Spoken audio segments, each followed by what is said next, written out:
الحمد لله رب العالمين والصلاة والسلام على رسوله محمد وعلى آله وأصحابه أجمعين أما بعد قال الله تعالى أعوذ بالله من الشيطان الرجيم بسم الله الرحمن الرحيم والذين آمنوا وهاجروا وجاهدوا في سبيل الله والذين آووا ونصروا أولئك هم المؤمنون حقا لهم مغفرة ورزق كريم وقال تعالى والذين تبعوا الدار والإيمان من قبلهم يحبون من هاجر إليهم ولا يجدون في صدورهم حاجة مما أوتوا ويؤثرون على أنفسهم ولو كان بهم خصاصة صدق اللہ العظیم۔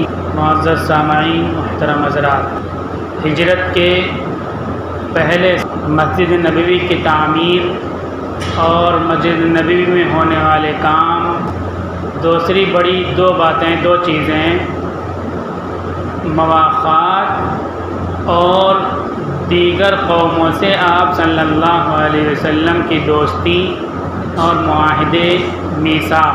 مواخات میں آپ صلی اللہ علیہ وسلم نے مہاجرین اور انصار کے درمیان بھائی چارہ کرایا کہ تم میرے بھائی ہو، ہم تمہارے بھائی ہیں۔ اس کیفیت اور مواخات کے بارے میں قرآن کریم میں بھی اللہ تعالیٰ نے فضیلتیں اور ان کے مقام و مرتبہ کو بیان فرمایا ہے۔ اللہ تعالیٰ کہتے ہیں وہ لوگ جو ایمان لائے اور جنہوں نے ہجرت کیا اور جنہوں نے اللہ کے راستے میں جہاد کیا، اور وہ لوگ جنہوں نے پناہ دی، مدد کی، یہی وہ لوگ ہیں جو سچے مسلمان ہیں۔ اولئک هم المؤمنون حقا، یہی وہ لوگ ہیں جو سچے مسلمان ہیں۔ لہم مغفرۃ ورزق کریم، ان لوگوں کے لیے بخشش ہے اور عزت کی روزی ہے۔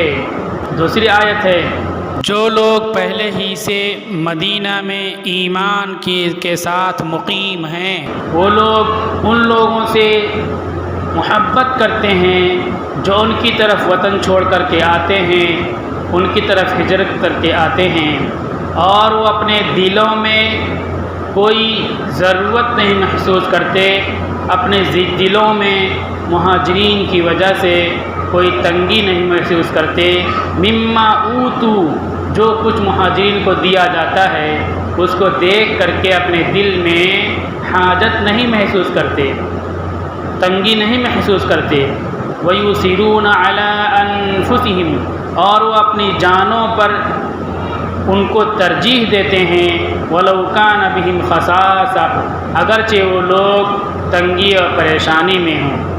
یہ اللہ تعالیٰ نے پہلی آیت میں مہاجر اور انصار دونوں کی فضیلتیں بیان کی، دوسری آیت میں صرف انصار کی فضیلت بیان کی کہ دین کے لیے جو مسلمان مکہ چھوڑ کر کے مدینہ آئے ہیں ان کو وہ مقامی لوگ بساتے ہیں، پناہ دیتے ہیں، مکان دیتے ہیں، گھر بنواتے ہیں اور ان کی مدد کرتے ہیں۔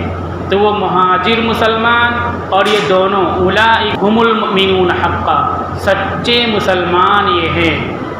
ایمان کا تعلق دل سے ہے، زبان سے اقرار کرنا ہے، لیکن ایمان کی علامتیں، ظاہری علامتیں اور پہچان بھی کچھ ہوتی ہے۔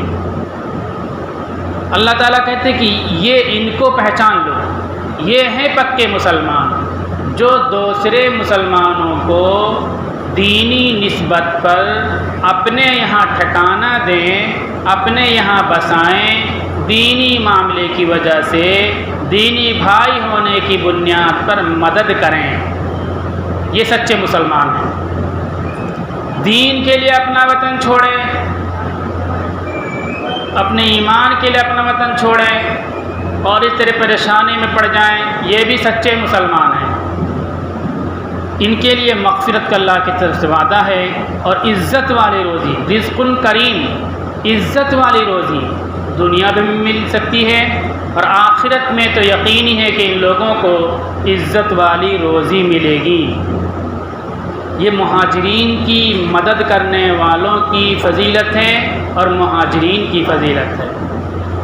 اسلام کی خوبی یہ ہے، مسلمانوں کی ذمہ داری یہ ہے کہ مسلمان اللہ کے دین کو دوسروں تک پہنچانے کے لیے، دین کی اشاعت کے لیے، دین کی تبلیغ کے لیے چلتے رہیں، ایک جگہ نہ رکیں۔ ایک جگہ رک جائیں گے تو ان کے ساتھ ایسے حالات آئیں گے کہ اب ان کو وہ جگہ چھوڑنی پڑے گی، چھوڑ کے دوسری جگہ جانا پڑے گا۔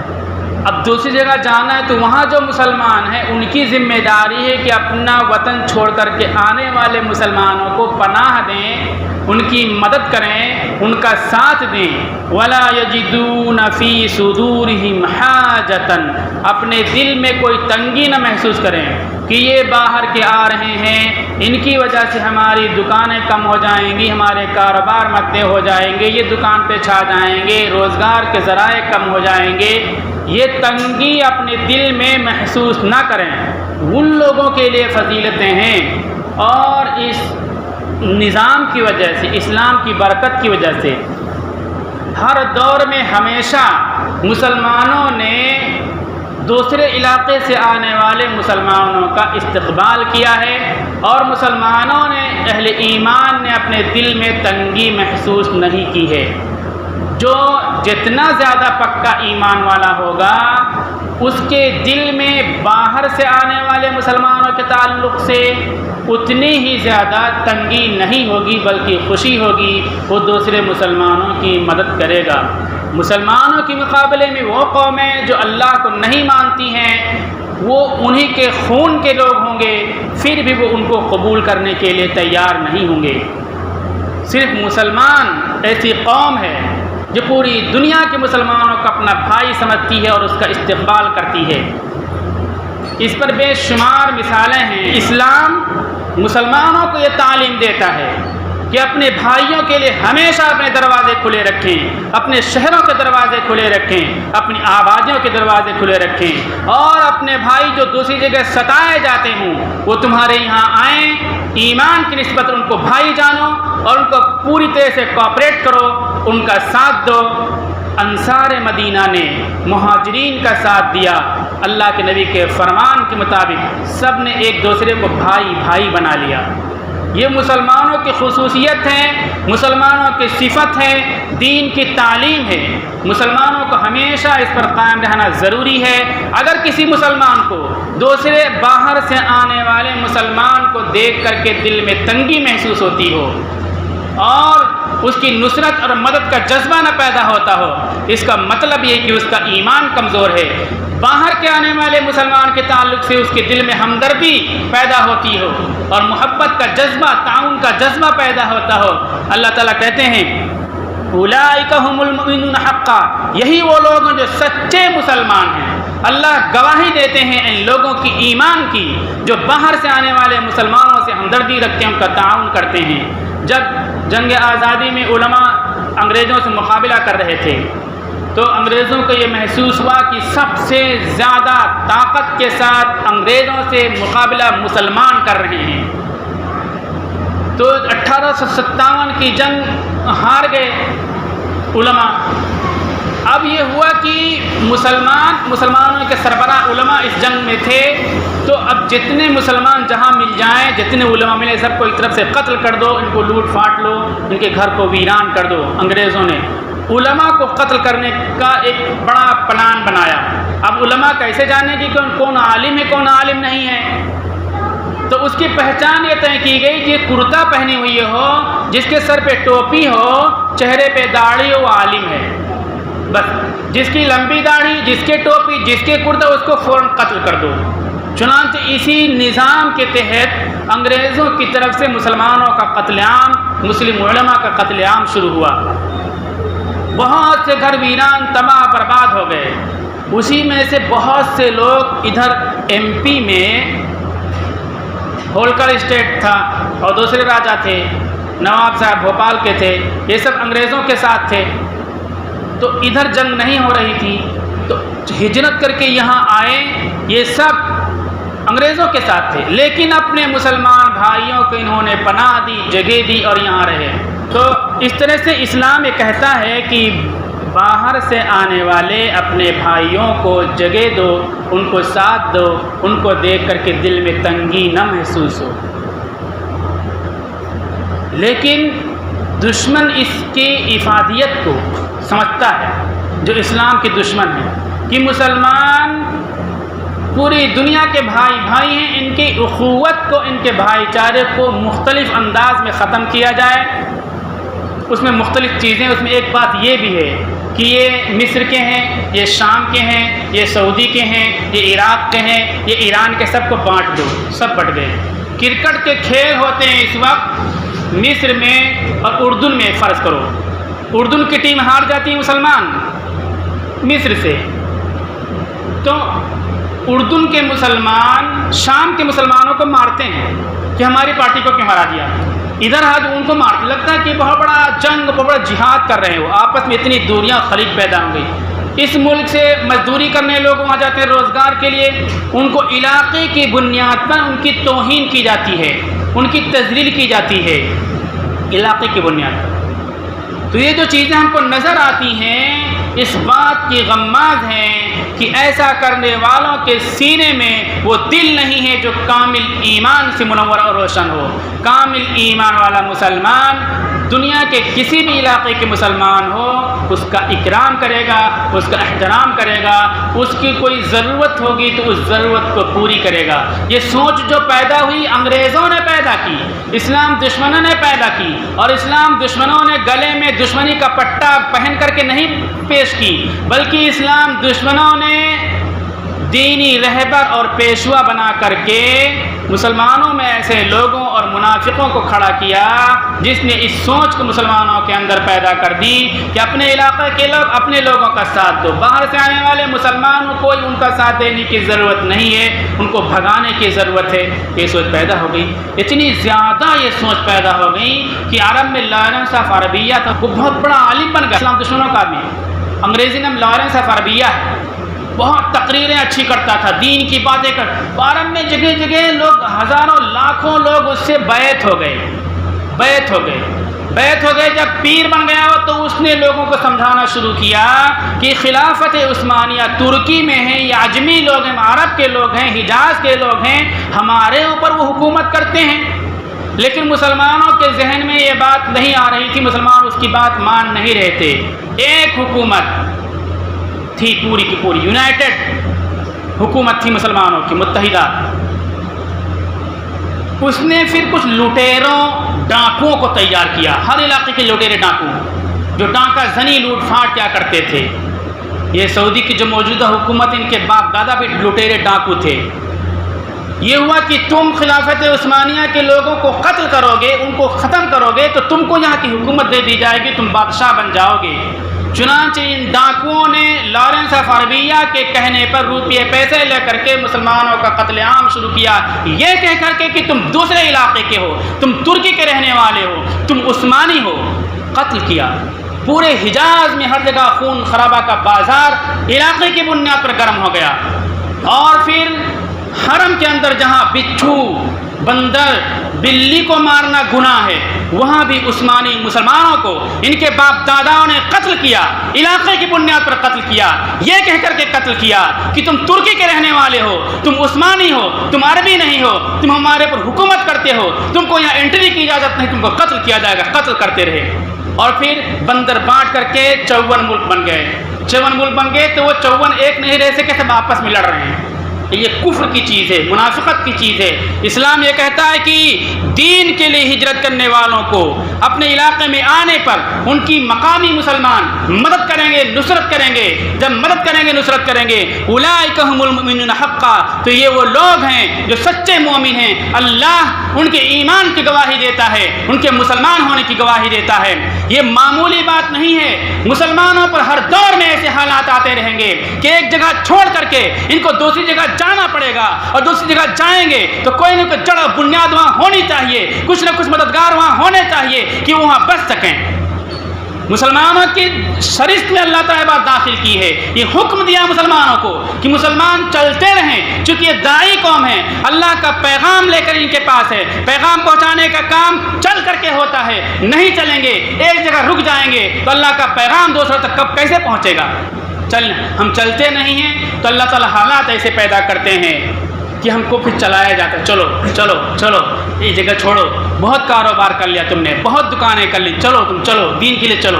چلنے کا اللہ کی طرف سے وسائل ذرائع پیدا کیے جاتے ہیں۔ ایک ملک اسلام کے نام پر بنا، اسلام، اور کہیں سے کہیں تک اسلام کو اس میں کوئی نظر نہیں آتی، کوئی رنگ نہیں نظر آتا۔ جتنے لوگوں نے اس ملک میں یہاں سے ہجرت کی ہے 70 سالوں میں، اس سے کئی گنا زیادہ لوگوں نے وہاں سے یورپ اور مغربی ملکوں کا سفر کیا، ہجرت کی، پوری دنیا میں پھیل گئے وہ لوگ۔ لیکن یہاں کے لوگوں نے اسلام کے نام پر تو ہجرت کی تھی، اسلام کی اشاعت کے لیے ہجرت نہیں کی تھی، اسلام کے تبلیغ کے لیے ہجرت نہیں کی تھی، تو وہاں آپس میں لڑنے لگے، باہر نکلے، وہاں بھی تجارت کی غرض سے، روزگار کی غرض سے نکلے، اسلام کی تبلیغ کے لیے نہیں نکلے۔ اللہ تعالیٰ وسائل اور راستے پیدا کرتے ہیں کہ تم کو چلنا ذمہ داری، تم چلتے رہو تاکہ دین پہنچتا رہے، انتظام کر دیا، اب دین ہم پہنچاتے نہیں ہیں، تو اس لیے حالات پیدا ہوتے ہیں۔ ہم کو اپنے دوسرے بھائیوں کے تعلق سے ہمدردی ہونی چاہیے۔ دینی وضاقتہ میں لوگ یہ چیز ہمارے اندر پیدا کرتے ہیں کہ باہر کے لوگوں کی ہمدردی ہمارے دلوں میں باقی نہ بچے۔ بڑے بڑے مدرسے ہیں جبہ دستار والے ہیں، بہار اور بنگال کے لوگوں کا داخلہ مدرسے میں نہیں کیا جائے گا۔ اللہ کے نبی نے فرمایا کہ باہر سے دور دراز سے لوگ قرآن حدیث سیکھنے آئیں گے، ان کے ساتھ بھلائی کرنا، خیر خواہی کرنا۔ دارالاقامہ کا مطلب کہ باہر کے لوگ رہیں گے، ریسیڈینشیل اسکول کا مطلب باہر کے لوگ رہیں گے، لیکن ریسیڈینشیل اسکول دارالاقامہ قائم کر کے لوگوں نے اتنے قوانین بنا لیے، یہ سراسر اسلام کے خلاف ہے۔ دوسری چیز میں جو کہنا چاہتا تھا، مکہ سے ہجرت کر رہے تھے تو یہاں کے لوگ ان مہاجرین کو اپنے گھر میں بسا رہے تھے، مکان، جائیداد، زمین، پراپرٹی میں حصے دے رہے تھے، اپنے بچیوں، لڑکیوں، بیویوں کی شادیاں بھی کر رہے تھے، تو بہت سے لوگ شادیوں کے لیے تیار ہو گئے۔ اس میں 2 نام میں نے ذکر کیا تھا، ابو طلحہ کا اور ایک دوسرے ام سلیم، ام قیس۔ ام سلیم نے یہ کہا کہ تم اسلام قبول کر لو اور ہجرت کرو تو میں شادی کر لوں گی۔ ام قیس نے کہا کہ تم ہجرت کر کے یہاں آ جاؤ مدینہ میں تو میں شادی کر لوں گی۔ اللہ کے نبی نے فرمایا کہ دیکھو یہ ہجرت شادی کے لیے نہیں ہے، دین کی تبلیغ کے لیے ہے، دین کی مضبوطی کے لیے ہے۔ اگر اس مقصد کے بجائے شادی کے لیے کوئی آتا ہے تو اس کو اس ہجرت کا ثواب نہیں ملے گا۔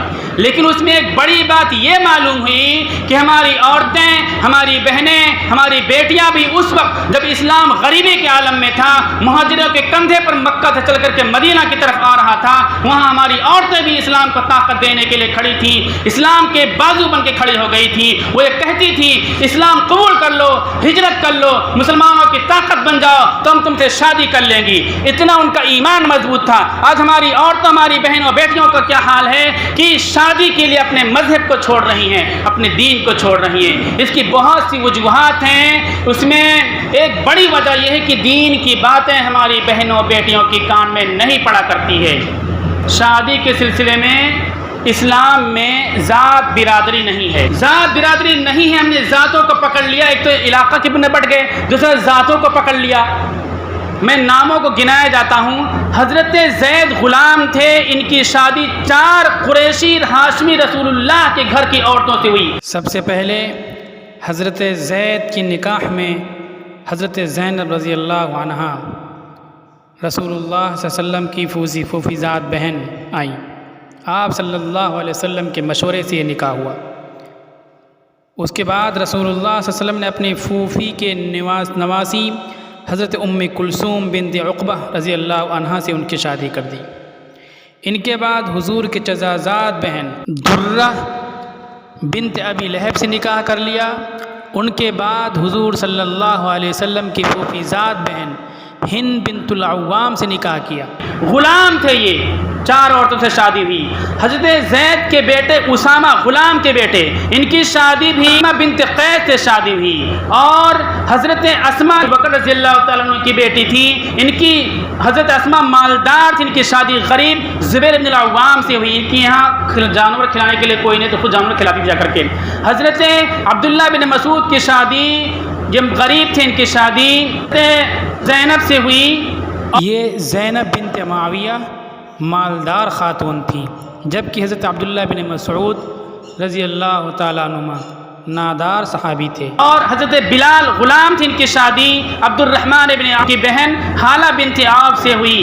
اس طرح سے کراس کاسٹ میرج ہوا مکہ مدینہ کے اندر، اور مکہ کے لوگ آئے تو مدینہ کے سارے لوگ شادی کرنے کے لیے تیار ہو گئے۔ مکہ میں کفریہ نظام نافذ تھا، مشرکانہ نظام نافذ تھا، وہاں غلاموں سے اپنی بیٹیوں کو کوئی شادی نہیں کیا کرتا تھا، کمزور برادری سے کوئی شادی نہیں کیا کرتا تھا۔ اس ہجرت نے بتا دیا کہ شادی کے لیے خاندان کی بندش ضروری نہیں ہے، دین کی بنیاد پر شادیاں ہوا کریں گی۔ اگر تمہارا دین اسلام ہے، تمہاری بیٹی کی شادی تم سے ہو جائے گی، تم غلام خاندان کے ہو یا تم غلام ہو، غریب گھرانے کے ہو یا امیر گھرانے کے ہو، شادیاں ہو جائیں گی۔ ہم مسلمان مشرکانہ ماحول کے نتیجے میں اس برائی میں مبتلا ہیں، خاندانوں میں بندھے ہوئے ہیں، یہ سراسر اسلام کے خلاف ہے۔ اللہ تعالیٰ عمل کی توفیق عطا فرمائے۔